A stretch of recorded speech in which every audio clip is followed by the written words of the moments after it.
You are listening to the Horse Radio Network, part of the Equine Network family. This is episode 168 of the Healthy Critters Radio on the Horse Radio Network. Healthy Critters Radio is brought to you by Biostar US. Find them online on biostarus.com. On today's show, we learn about barrel racing from Linzie Lindsay, a Washington State barrel racing competitor. The critter of the show is the sun conure. And in critter nutrition, we focus on Biostar's new Hedgerow Pronto. Join us.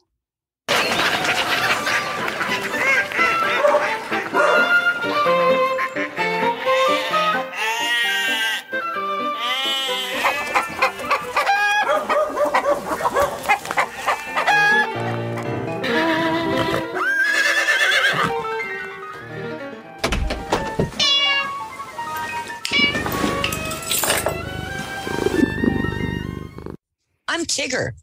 And I'm Patty. And I'm Coach Jen. I'm the third wheel in this little outfit. We get together twice a month, chit-chat about all things healthy and critter. And today, we've got all kinds of cool critters to talk about and all kinds of health things to talk about. Something that's healthy for me this time of year, as we record this show, is autumn fast approaches. So, today's cue of the day is, what is your favorite thing about autumn? And what is the thing you dislike the most about autumn? Go, Patty. Oh, well, I kind of like autumn. Okay, favorite things. I love being able to have fires in the fireplace, or we have a little fire thing that we put out on our porch. I love the cool weather. I love how frisky my horses are and how ridiculously silly my dogs can be. I guess the only thing, and see, to me, this has always been the time of year that I get ready to go to Florida. Like, this is the time of year I'm like, oh, in a couple months I'm going to go to Florida. So it's always a great time of year. I guess the only thing that I would say that I don't love is that it's dry and my skin gets dry. But that's kind of like, first that's world problem, reaching. right? Yeah, that's reaching. So, yeah. How about you? How about you, Jen? Oh, I have many, many things that I love about autumn. It's my favorite time of year. The thing I dislike about autumn is the fact that I live in Florida, so the leaves don't change. Yeah. That's my dislike. And the other genuine dislike is, as it gets chilly, all of the insects that Florida does such a good job of raising all want to come in your house at the same time. Not my favorite. Yeah. Yeah, that's a good one. We're having our share of scorpions coming in. They all want to come indoors. Oh, it's getting chilly. Let's move. Let's get inside where it's warm. No. Yeah. How about you, Tigger? I love autumn. It's the time for me that I can have hot chocolate and not feel guilty. Ooh, good one. I like it. And right now I have a fire going in the fireplace. Mm-hmm. And I love having a fire. What I don't like is the cold wind of fall. You know, on a warm day, not a problem. But like today, it was in the 50s and it was windy and I was wearing a hat and a scarf and gloves. Oh my goodness. Yeah. Because the wind is so drying and, you know, if it was just sunny and still, I probably could have gone without the gloves and the hat, but so I don't like feeling cold, but I love wearing more clothes actually. Well, you can always add more, right? In the autumn, you can always add more clothes, right? A different wardrobe. Yeah. You know, I like being able to put on the Patagonia and put on a vest, and you know, if it was the same weather all the time, and you always were in the same basic clothes, I would find that boring. So, yeah, I love how the trees change and the light changes. I think it's such a beautiful time of year. I got a quick question. This is an adjunct. Tigger and Patty, you both have canines in your life. We don't currently. Everybody knows how horses get a little silly when the weather cools off. They all want to get a little cold air under their tail, and they run them back and they act silly and do stuff. Do dogs do that too, Tigger? Do your dogs get silly in the winter? Yes, absolutely, 100%. Yours do too, Patty? Yes. Oh, if I could share the video this morning of me we have an indoor, and you have to roll the windows up like they're garage windows. I don't know how to explain it. And I literally, they nearly take me out. They do not care that I am in there screaming their names, So yes, it's super silly. And speaking of super There's more silly, squirrels. Yeah. Speaking of super silly and full of energy, I think it's time for us to head on over and have a chat with Linzie Lindsay, who has the most awesome name ever about her adventures as a top level barrel racer. I'm really happy to have Linzie Lindsay here from the Washington State Barrel Racing Incentives. Linzie is involved in a sport that a lot of us in the English disciplines of dressage, eventing, and hunter jumper know very little about, myself included. But if you're like me, I've watched it, and I'm just amazed at the speed and the agility of the horses. And it just looks like a lot of fun. So I recently did an interview with Linzie, and I thought it'd be nice to turn the tables and interview her so that we can learn a little bit more about barrel racing. So welcome, Linzie, to Healthy Critters. Thank you. Is barrel racing a woman's only sport? So no, it is not. But in the professional rodeo scene, which is what most people know of barrel racing, it appears to be that way because we have an association called the Women's Professional Rodeo Association. And those are the members you see at rodeos, is the women. So it kind of, to the general public and to the world, it seems to be a women's only sport. And on the professional level of pro rodeo, it is, but there's so much more going on in barrel racing in general, and it's for anybody, any age, any gender. It's a true family sport if you want it to be one. So there's like amateur ranks. Is it sort of like reining where you have amateurs and seniors and juniors? And Yes, it is. In the pro rodeo ranks, you have to be 18 or older to be in that. But in the local levels and the national levels, and we have what we call 4D barrel racing or divisional barrel racing, which actually just came on the scene about 20 years ago. And it really opened it up to all levels, all ages. You can win money at it, so that's really just brought a lot of attention and a lot of people into it that otherwise might have gone somewhere else, because it used to be that only in the professional rodeo levels could you win money barrel racing. But now, yeah, like about 20 years ago, they opened it up. So barrel racing is a timed event. It's not judged, it's timed. So it used to be the fast time would win, but with the divisions, what they have done is it's kind of like, I guess you could compare it to a handicap in golfing. Okay. You have your fastest time that sets the pace. That is your 1D. And then you add half a second to that time. And that is the beginning of your 2D division. You add a whole second to that fastest time. And now you have your third division. And then it can go on to 4, 5, 6 divisions, depending on the size of the barrel race. So it's given people of all caliber horses, riders, experience levels, a chance to win some of their money back and, giving them something to compete for. So it's really grown our sport. Our sport has just gone absolutely crazy in the last year. Yeah, it's exploded. Yes. Yeah, it's exploded. Yep. What kind of prize money would, if you were an amateur, not a professional, not doing the rodeo circuit, but doing the regional or national circuit?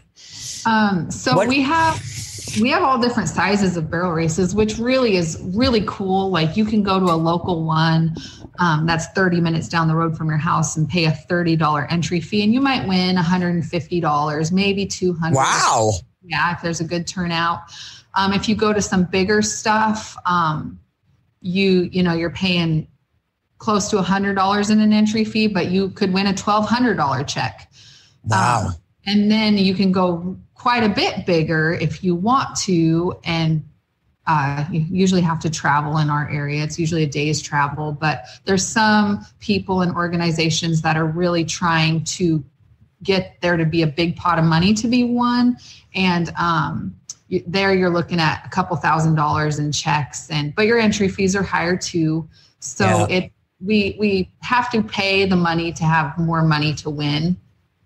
But it's, that's kind of the way it is. The more you pay, the more you can get out of it. Yes. One thing I learned this morning reading about barrel racing, which I did not know, is that you can choose to go right or left when you start. Yes. Yep. I didn't know. That was very interesting to me. Yeah. Yep. You can pick which barrel you go to first, but in the end, you have to make either one right and two lefts, or one left and two rights in a cloverleaf pattern. So yeah, the basis is there, but yes, some people go left, some people go right. Some horses prefer to go left and some horses prefer to go right. So like I said, we're not judged. So it's just however you can get through that pattern, and the fastest way you can do it, you're okay. So what attracted you to barrel racing? So my dad has always grown up riding horses. In fact, when he was young, him and my grandma would go to our local horse sales, and they'd buy 10 or 12 horses from the sale. And my dad and my uncle would bring them home and start them in a round pen and get them broke enough to then sell. So my dad, as soon as he was old enough to saddle his own horse probably and put it in a round pen, he has been training horses. Wow. And we have a very strong, he's always grown up here in the Northwest in Washington State. And we have a really strong gaming community, which is like 12 to 15 different speed events you can do, such as pole bending, flag races, jumping events, and all at speed, all timed. But so we have a really strong community of that up here in the Northwest. And that's what he did for fun. And with these horses. And then when barrel racing came on the scene and he saw, you can make money. You can, I'm going to try to do that. And so, from the very beginning, my dad's been drawn to the horse thing and the racing, and then the barrel racing. And my mom actually did English before she met my dad, and he drug her along to the barrel racing thing. So I didn't have a choice, honestly. I was kind of born on the back of a horse almost, in the back of a barrel horse. So it's what I've grown up doing. What do you look for in a barrel racing prospect? Oh my goodness. Honestly, that is a question for my dad. My dad grew up in FFA judging. He learned the livestock judging thing. So he could really pick apart the physical aspects of a barrel horse. And he loves the breeding part of it and everything. And so I grew up just on the horses my dad picked. So I can tell you when I sit on a horse, what I feel and what I like. I honestly, we've gotten so spoiled in the fact that now there is a whole bloodline for a barrel horse. Wow. You know what I mean? Like there's stallions and there's this and there's that. And you don't really have to worry so much about if the horse can physically do it, because we've bred them to be able to. Mm-hmm. There are some that do things one way, that feel better to me. I like a horse that's a bit more under themselves and has some slide to their hind ends. And there are other horses that have a stickier build. So when they put their hind end in the ground, it doesn't really slide. But all these horses now these days have the physical potential. And I get on and I feel, I like to feel the mind in a horse. I like to feel the willingness and do they sit there and try to figure out what you're teaching them? Or do they say, nope, I don't like that. I don't want to do that. I deal more with that aspect of a barrel horse. And I do have to say, though, I like a really kind eye. I like a horse that looks at you and you can see the wheels turning and you can see interest. They're interested in what you're doing. And so I've been spoiled. My parents have always put me on the best they had on the place. And that's really set my path down a road of I can feel the horse that wants to do it and the horse that is trying just as hard as I am. And then I can feel the horse that's this isn't so much fun, or, oh, that's a lot of work. I don't really like the work, or, all horses are different, just like people or dogs or anything else. But so is a longer backed horse better in some ways in terms of speed than a shorter back horse who may be able to get around the barrels faster? I would say it's more, it is a speed event. It's 100% a speed event. So you have to have the speed. You have to have a big stride. I like horses that really can really reach with their front end, I don't like the shorter strided horses. Okay. And then I like a downhill build to them a little bit. Meaning, really? Yeah. I don't mean they're downhill, but I mean, their flank comes up a little bit higher than, let's say, their armpit, and you can just see the slope to their body and that reach with that hind end. I'm actually looking outside at my weanling out there, and I just like long back legs. Those seem to really be able to reach up under themselves and propel themselves out of a barrel turn.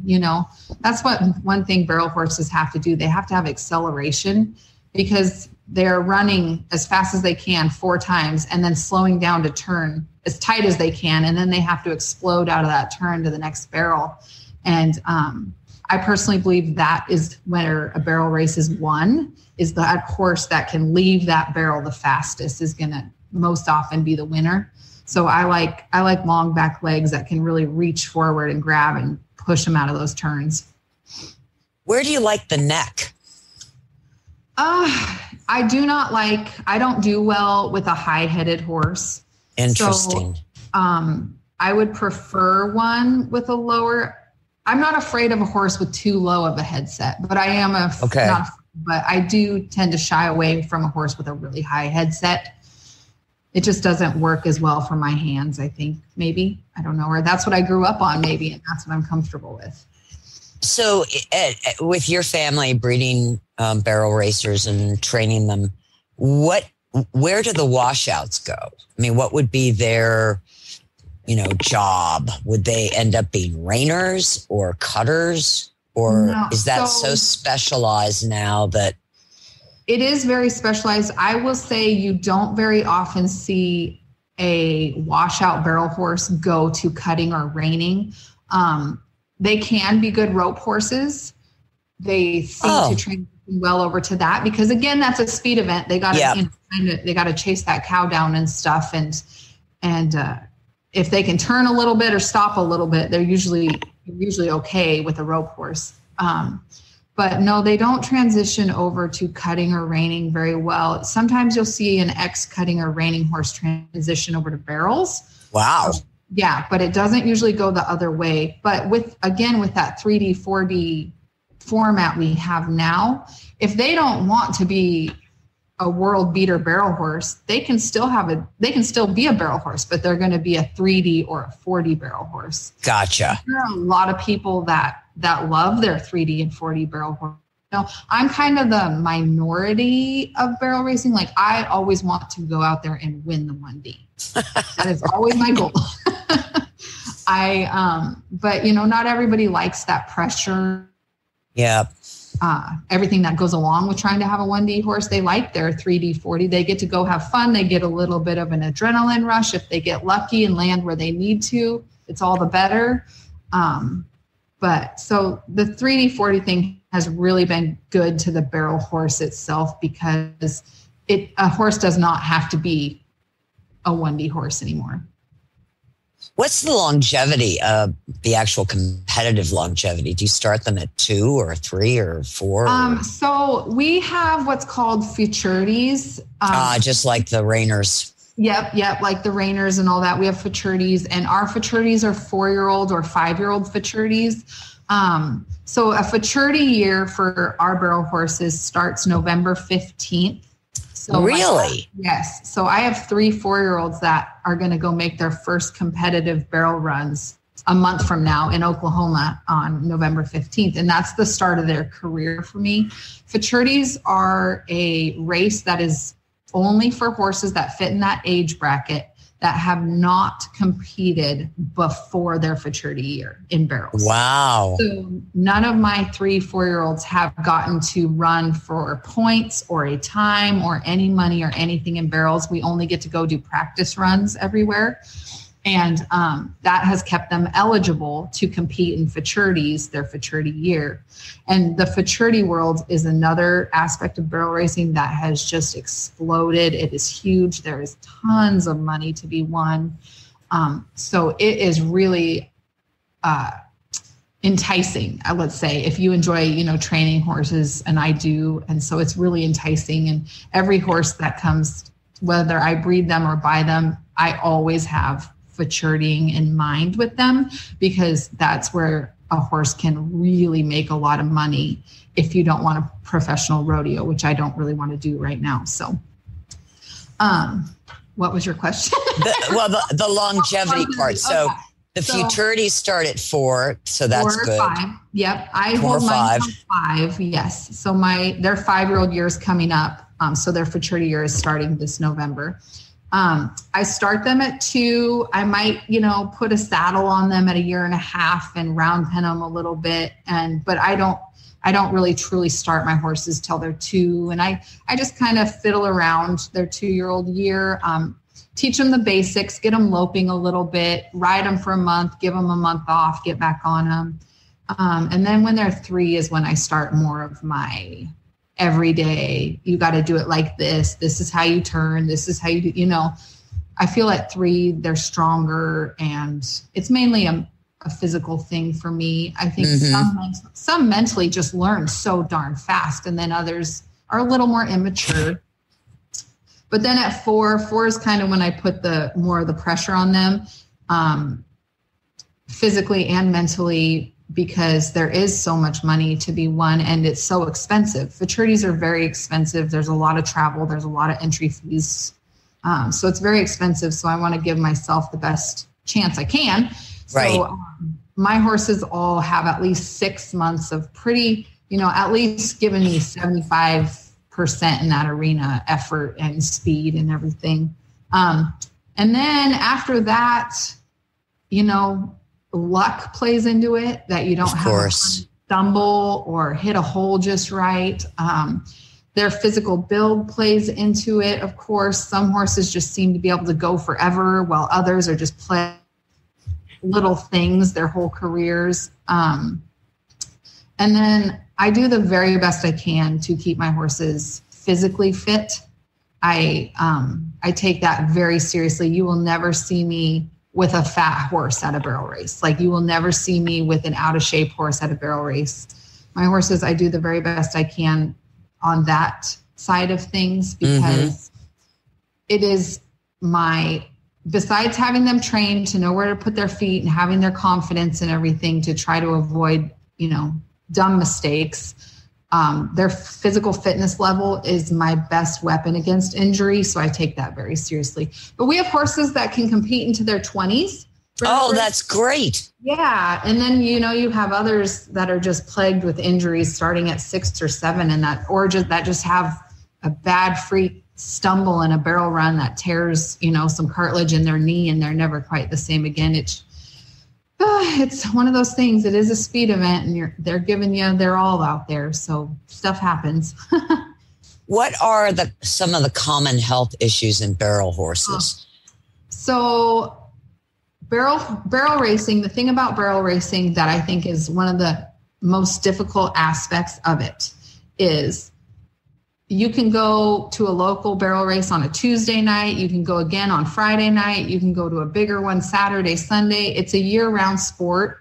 And you can go and go and go if you really want to and can afford to, of course. So it's a lot of hauling and a lot of repetitive running for these horses. Race horses usually get a week off in between races. Well, some or more.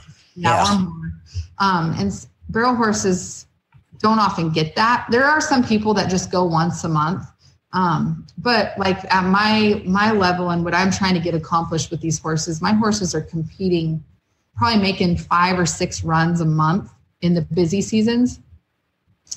And that's also these aren't runs at my house. So I have to load them up, trailer them. They stand tied to the trailer. They stand in a stall. They make their runs. They go back to the trailer, back in a stall.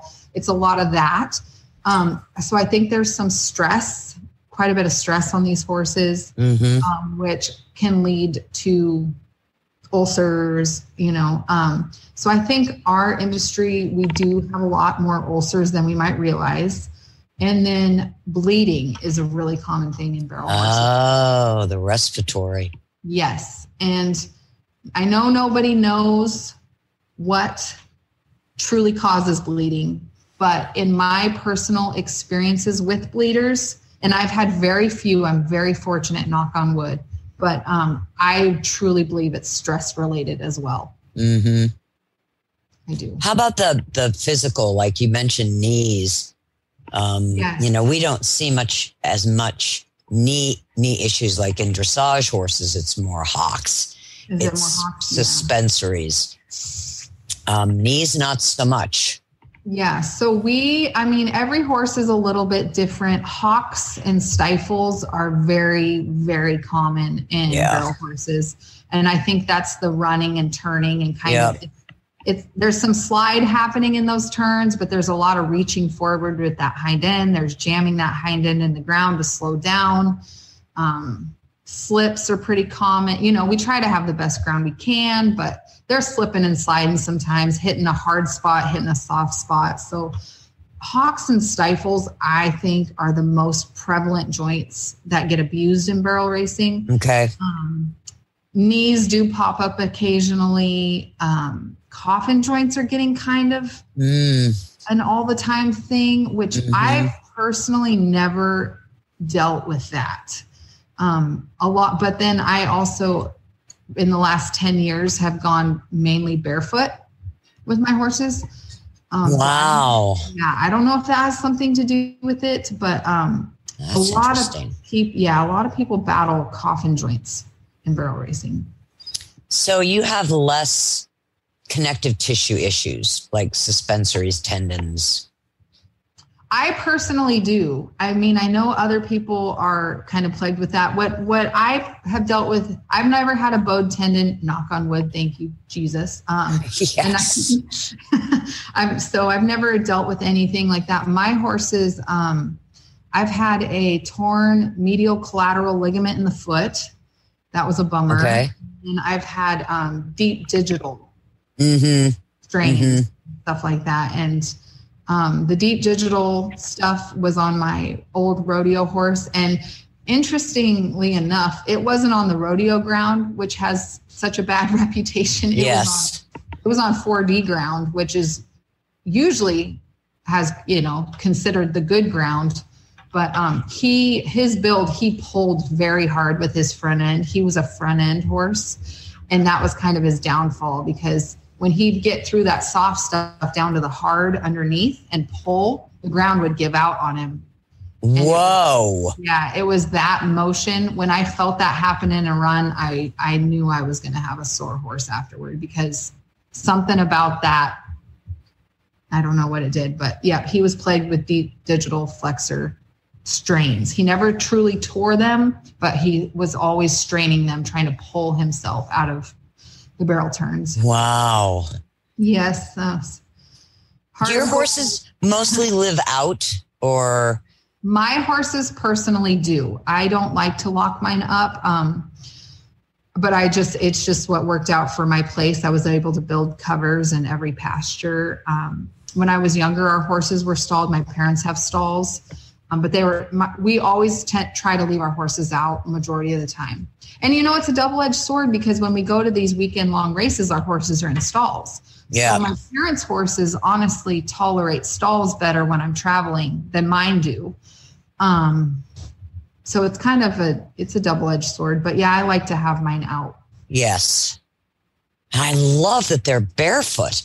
Yeah. Yes. Feet are hugely important to me. I had a mare 10 years ago when I was trying to go futurity her, and I would get her out of the trailer and she'd have a shoe on crooked, catching herself in the trailer, going around a corner or something. She'd reach over and grab her shoe and yank it half off. And I'm just like, yikes. This sucks. Panicking when I get her out of the trailer at a barrel race, panicking because I would rather her just rip the shoe all the way off. But no, yep. It was halfway. And then some hoof is missing. The shoe's half off. I have to find someone either to put it back on or to take it all the way off.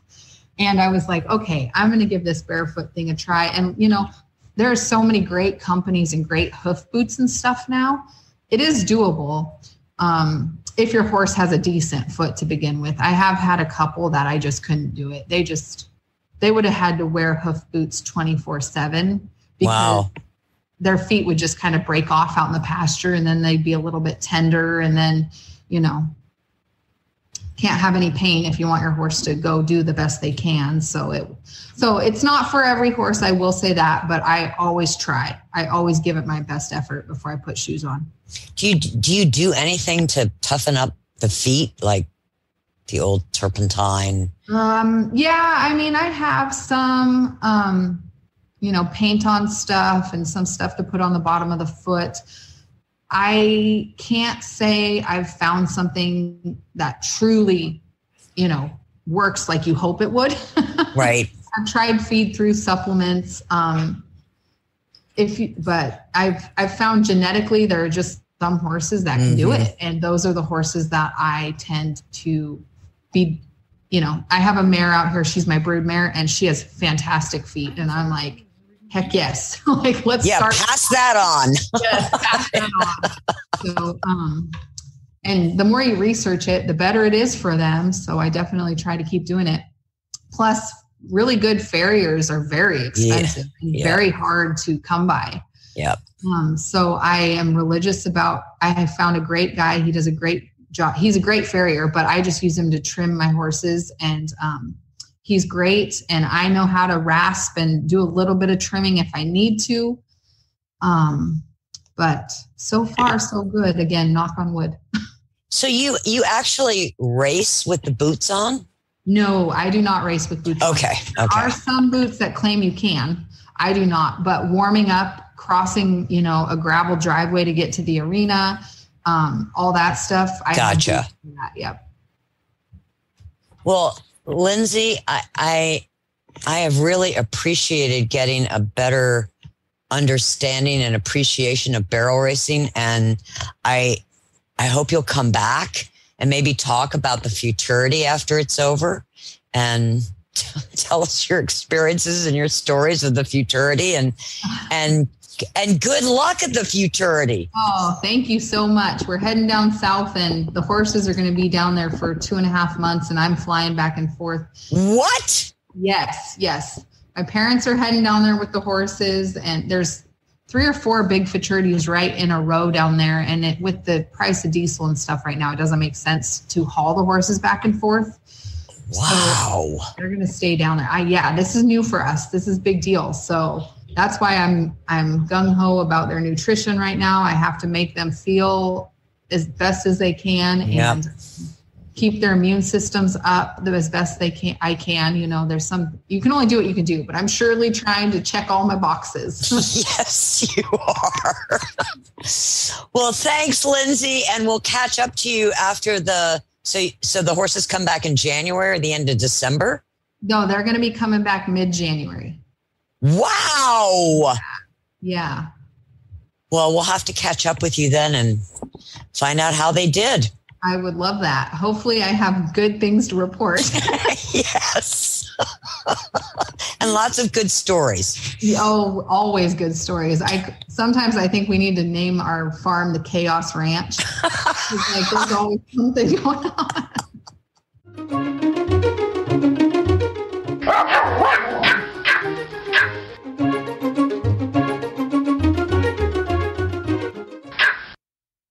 Hetty? Yes. Oh, there you are. The podcast world only talking Pomeranian.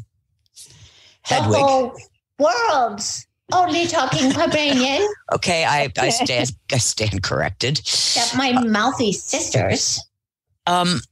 We have a question for you. Of course you do. What is your least favorite sound? Oh, Zoom meetings.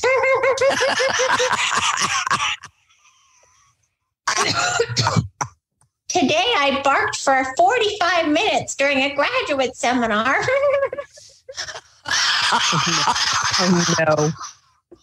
It's super helpful. Yes, I'm sure your servant really appreciated that. She has COVID, so she can't go to work. Eddie. What? She's taking drugs. She probably won't die. Yeah, you'd be in a bad place if she did. Okay, so a Zoom call is one of your least favorite sounds. Anything else? Lawnmower. Oh. Vacuum cleaner. Ah. The standards. Meowing cat for no reason. Oh. I just find irrational cat behavior problematic. Understand. I do too. Is there ever a time a cat that is meowing is not annoying? Is there appropriate cat meowing? If it wants food and if it gets fed, I will get food. Yes, perfectly normal. Oh, okay. Thank you for the clarification. No worries. How about the sound of a diesel truck? I don't know about those. How about just the sound of an engine starting up? You know, like a car. Or... You know about my issues going below 30 miles an hour, right? No. If I'm in a car and it goes below 30 miles an hour, I get quite irate. Why is I'm not that? big on traffic. I don't like slowing down. I need to get places. I'm busy. And what do you do when you don't like something and you're sitting in a car? Well, first of all, I don't sit per se. I would say, have you ever seen popcorn in a microwave? I'm a little like that. I vibrate, I rattle, I go up and down, front seat, back seat, front seat, back seat, front seat, back seat. And then I display my vocal outrage. Yes. Good to know. So it's a little bit like that conure who's bored, eh, Patty? Yeah. Yeah, it's a little bit like a bored conure. Well, Hedwig, we so appreciate you sharing with us your likes and dislikes and why they exist. It's been so interesting to hear about that. Would you say hello to your siblings for us this evening? And thanks a lot for your time. I will. Goodbye. Have a nice one. Bye.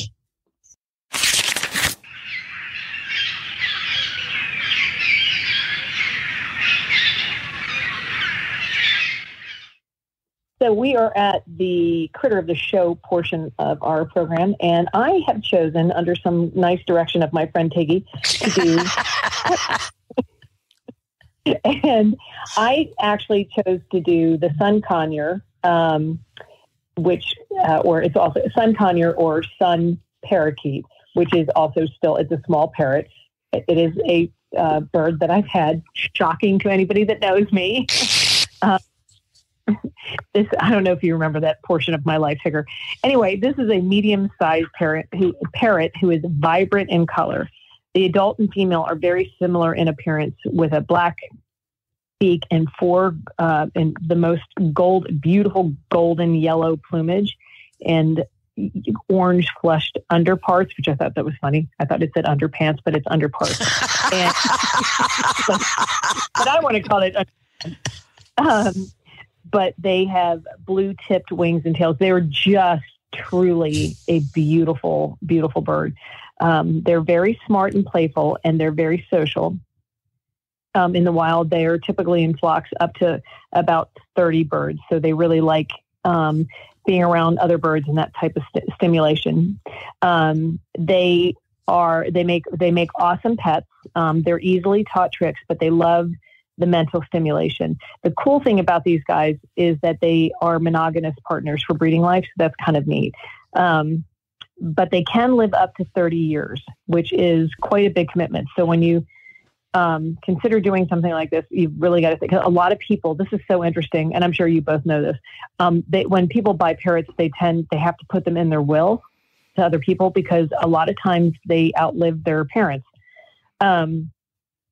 Anyway, basically, they're very bold in appearance and their personality, but it can be very loud. They do love being outside their cage, and they actually do really well with another sun parakeet or sun conure to kind of help keep them entertained and keep them mentally stimulated. Well, they're like an Australian shepherd. I was thinking the same thing. They can be loud. Yeah. Yep. They can be loud. Active. Yep. Check. Do better with another Australian shepherd. Check. Their diet is mainly fruit, seeds, berries, blossoms, nuts, and insects. But obviously, if you're not letting them fly about and they're not in flocks, then you can go to your local pet store and or whoever you get your bird from and find the proper prepared feed. This was an interesting fact, and I know this is just so interesting. When the sun conure molts, they're very uncomfortable. So molting means, for people that don't know, when they start to shed their feathers, which is interesting. So they can become a little bit more irritated and irritable. So keeping them mentally stimulated by having another bird or talking to them or having them out of their cage apparently is a very wise thing to do.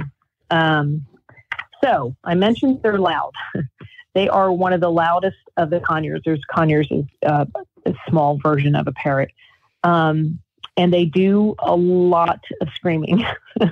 It's not that they do. They're super loud. It's not that they're any noisier than like a canary who sounds like lovely, but it's the pitch and the quality of their voice that matters. So it's something to seriously consider if you want to have them as a pet.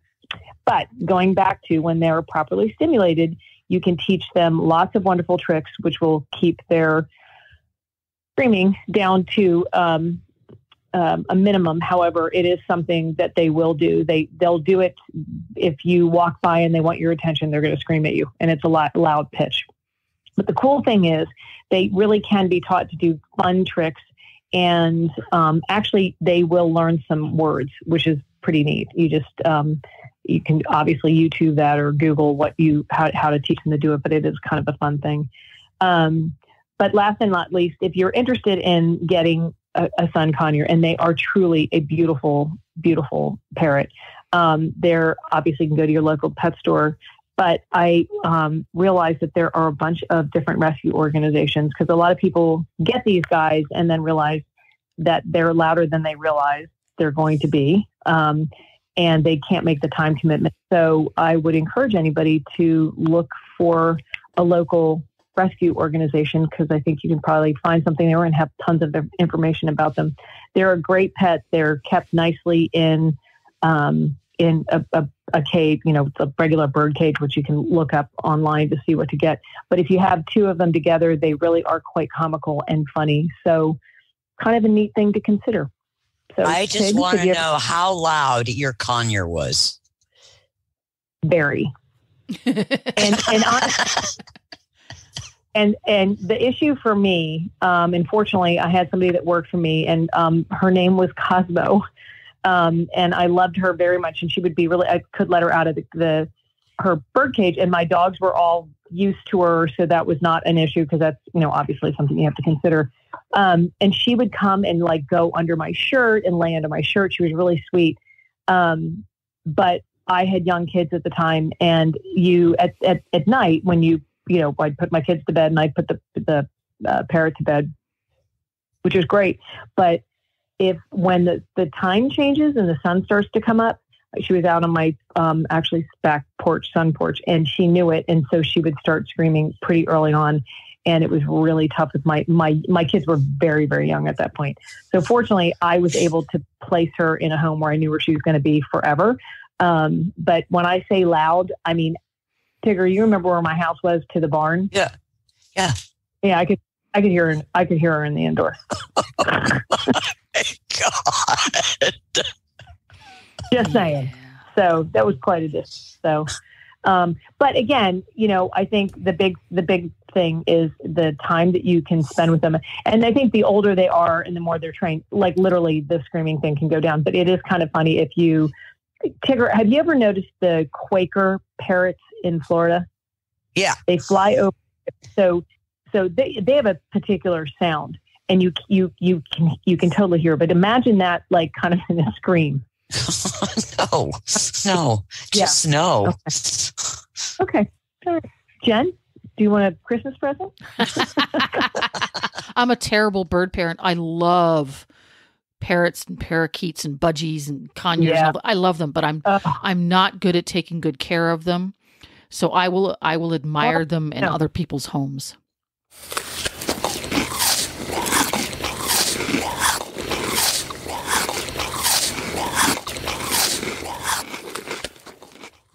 And now we're at Critter Nutrition.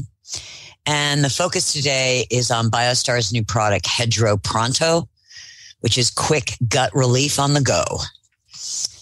A little background on how Hedgerow came to be.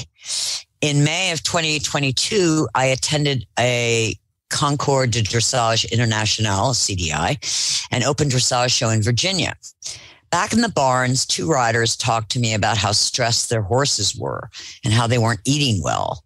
One horse had very loose stools and the other was quite gassy. I had some of our ZenMax syringes with me, so I gave each rider enough to at least address the stress component. But there wasn't anything currently in my toolbox for addressing short-term GI tract issues yet. Later, I met up with Team Biostar rider Jim Coford, who is a huge proponent of our Hedgerow GI supplement. Jim said his horses were eating well at the show, which he attributed in part to the long-term GI tract support they'd been getting. I thought, what if we could create a new Hedgerow-based formula designed for the short term, acute GI upsets that can happen at shows and during travel? Maintaining a healthy GI tract is paramount to sustaining health in horses. Healthy gut, healthy horse. Stress has a profound effect on the microbiome of the gut. Animals, humans, and their gut bacteria have evolved to communicate and regulate one another. Psychological or physical stress can reshape the microbiome's composition, allowing more bacterial metabolites, toxins, and neurohormones to be released. Stress hormones such as cortisol, along with increased inflammation, can disrupt the balance of bacteria in the gut. This imbalance affects behavior, appetite, performance, and mood. The brain and the gut have ongoing communication with one another. An imbalance in the gut affects neurotransmitters, some of which, like serotonin, are produced in the GI tract. A microbial imbalance will disrupt serotonin production. Likewise, anxiety and worry can chemically affect the gut bacteria, upsetting the microbial balance in the GI tract. Imbalance within the gut microbial community is referred to as dysbiosis, a state of GI tract disruption that can adversely affect the immune system, increasing the risk of infections and autoimmune disease. Dysbiosis results in part from a decreased diversity of bacterial strains in the gut. Studies in the last decade show that diet, stress, and mood substantially influence which strains of gut microbes thrive and which ones don't. Beneficial gut microbes can be crowded out by non-beneficial or harmful strains that actually secrete toxins into the GI tract. When these bacterial toxins accumulate in the gut, we see the dysbiosis, excess gas, loose stool, watery manure that stress can bring. By the time stress-related gut dysbiosis is evident, probiotics may not be enough to recalibrate diversity. Bacterial toxins are already flooding the intestinal barrier and mucosa. A good fast-acting GI supplement needs to flush out the toxins first and then provide beneficial probiotic cultures to restore the microbial balance. Clay and charcoal are known as adsorbents. They gather toxins to their surfaces, bind them there, and safely remove them from the digestive tract. Several Biostar formulas use bentonite and kaolin clays, which are good for long-term use, particularly when the goal is filtering out heavy metals such as arsenic, lead, or cadmium. Activated charcoal is a broad spectrum binder that's best for short-term use or a quick purification. Charcoal can help greatly with bacterial toxin buildup in the gut, but it does interfere with mineral absorption, making it unfit for long-term use. I consider activated charcoal a first aid toxin binder. If I bring my horse in from a day of grazing on lush pasture and I notice a very full belly, or if I bring my horse to a show and the horse goes off its feed, has excess gas, or the manure has changed, I will go with charcoal, not clay. Hedgerow Pronto is a new tool in the toolbox. It's a dual-acting supplement given in 2 quick steps. Step 1 is the mash. This is a supplemental mash consisting of Speedy Beet and activated charcoal, fennel seeds and rose hips for digestion, pumpkin for prebiotic support, sea salt for hydration, and fermented turmeric to maintain a healthy inflammatory process. This mash should be fed separately from grains, but can be fed with hay. Step 2, Hedgerow Paste, a fast-acting oral paste providing the Ayurvedic body system balancer Triphala, the spore probiotic Bacillus subtilis, and 4 other active probiotic strains of Lactobacillus and Bifidin, plus MOS for the hindgut.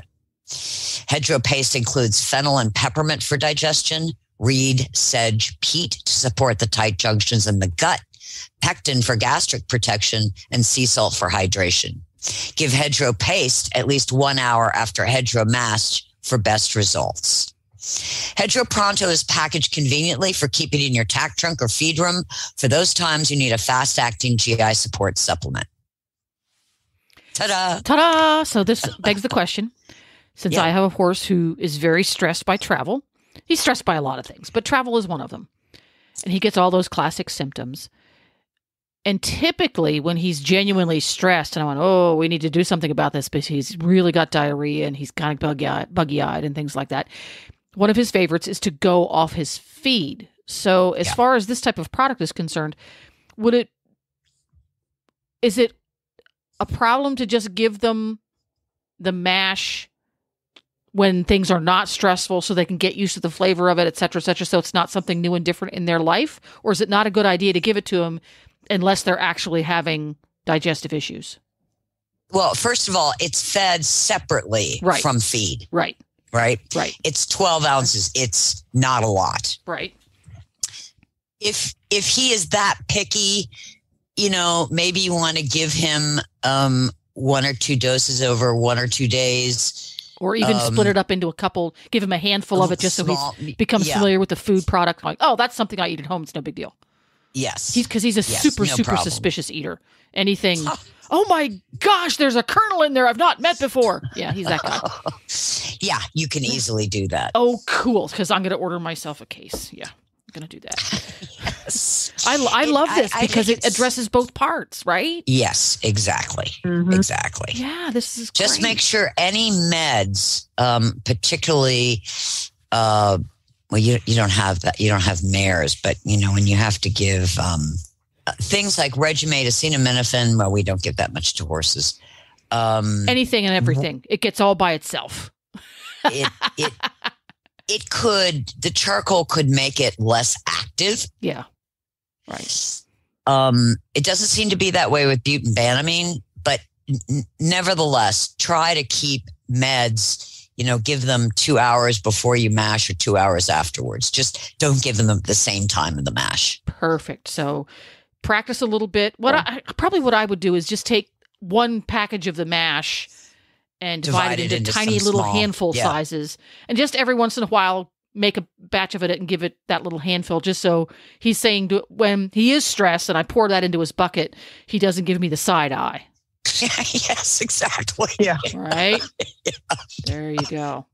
Thanks for listening, everyone, and thanks to our sponsor, Biostar US. You can find them online at biostarus.com. Get the Horse Radio Network phone app on iOS or Android by searching for Horse Radio Network in the App Store.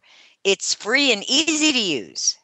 For details about today's show, go to healthycrittersradio.com, where you can find links, photos, and more information about our guests. As always, we love your feedback. Please follow us on Facebook under Healthy Critters Radio. Be sure to visit all the great shows on Horse Radio Network at horseradionetwork.com.